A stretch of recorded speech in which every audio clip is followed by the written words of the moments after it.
can still make things happen, but we're still playing Weishan's really good buttons, but not like the whole kit together. And Mr. Mime really makes it all mesh together in a way no one else really does. But Teb's getting there, though.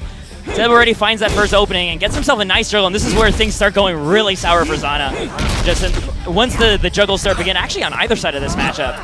So, I don't see a lot of the jumping down special with Weishan yet, but I feel like we're probably going to see more of it after Teb uses it on stream today, because he's using it to quite the effect already. It's so good just in terms of option coverage, just because you can cover in so many rolls and so many juggle moves. Now it gets weaker as his stocks go on, right? Because it's just armor. It's not super armor. It's not gonna tank through anything. So at a higher percentage at this point, oh well, he's dead anyways. He was trying to DI out away, and then he got caught by the dash attack, so he died hard. This matchup is a true slobber knocker, right? Like you win neutral, and then you just do so much damage. Gonna pull out the freak here, tons of damage. We don't have what do they call it? Trinity Force? We don't have a Trinity Force for you to build in this game, but still tons of damage in this matchup. Ooh, I like that B-reversed down or neutral special. Yeah. The Dragon's Tail is actually really sick on that. Yeah, it's one of Teb's favorite options too, because he uses it also as kind of a whip punish, where he'll jump as the opponent is dashing at him and come down with the stomp. Okay, so we saw the red bounce again. Xana got the re-grab, but kind of flubbed the option on the ledge there. Okay, that was really smart of him to go high, because Weishan is so good when he's underneath of you. He's got, up tilt, up strike. His forward strike actually goes over his head, so lots of options. And we saw a whip punish by Teb, seeing the counter, but a little bit too late. So he ends up finding himself off stage, keeps a poke going to force Pulse into that corner. Now that was actually where Weishan usually shines, and yet SirPulse understood the options and was able to get back on stage. Yeah, he's played this matchup so often in quick play against so many different Weishan, so he has a great understanding of how to deal with the character in disadvantaged state. Oh! But I mean, at a certain point, nice you're still going to get the KO there. Yeah. Now it's still really close. Yeah, we're going to go straight back to even. 0% final stock. Game 1 here.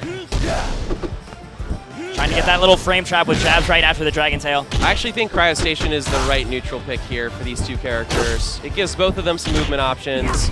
You don't have to be too scared of the punish. Like, if you feel like your opponent's punish game is stronger than yours in this matchup, you probably don't want to go to Malu Malu. Oh, yeah. Because they're both Malu Malu is actually both of these characters' best stage, because it's small, because those big hitboxes just push people so far off.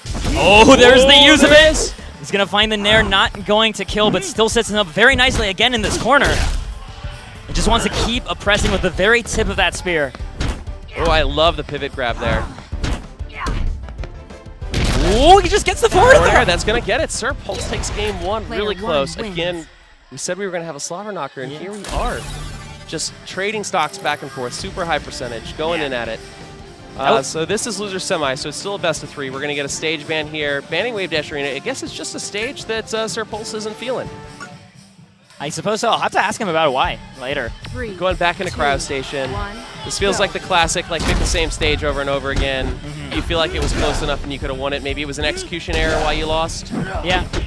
And I think it also makes sense in terms of, we were talking earlier about Malu Malu, you want to avoid it if your opponent has a better punish game. And Teb just kind of recently started playing this game, right? Whereas Pulse has much more time behind him, so his punish game is more refined on average. Going to be picked up, though, on that top platform. Good use of the down air. That's something we didn't actually see Teb bring out much in the previous game, is making that as his option to get back from disadvantage. His down air, Weishan's down air is actually really interesting because of where the hitbox is positioned. It's a little bit behind him. It goes lower than you would expect. I think, yeah, Xana's just dead there. Went too deep. He just believed, and Teb said no. Yeah. He said, I am not a believer, sir. Afterwards, Pulse shrugged and laughed, like, okay, you got me. I was being a little too saucy there. Here we go, though. Forward throw is going to send so much distance on Weishan. She just grabs edge here. Yeah, just grabs edge and she's good. See, he could not do the second activation of up special there, because if he had, she would have still had invincibility. He would have just fallen to his death. So he had to wait it out and hope he could get through, and he did not. Pulse knew to wait out that extra option. Gets another red bounce, waits for the get up, doesn't find the stomp right afterwards. Not going to find much more, but still Teb keeping this advantage, getting a slight percent lead, but not really able to snowball as hard as he'd like, and now he's going to be sent off stage by that counter. Oh, not going to get the forward air.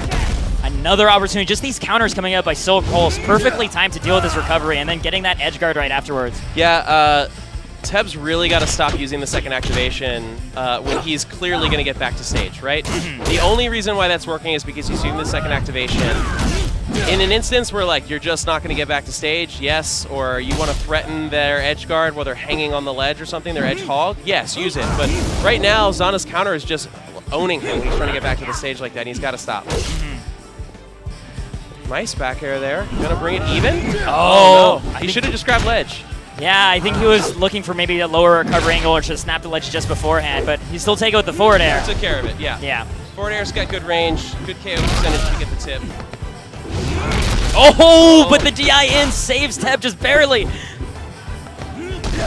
Just trying to build a little bit of a wall with these dragon spikes. Just any defense he can give him, but it's not going to work. Pulse finds his way in, finds the spike, but nothing more than just a back air. Oh, that was actually spaced barely outside of the counter range. But Teb doesn't actually get to make it back on stage. He's going to be spiked right afterwards. Good spacing there, by the way, because Weishan's spear has a huge hitbox up in front of him. So he's actually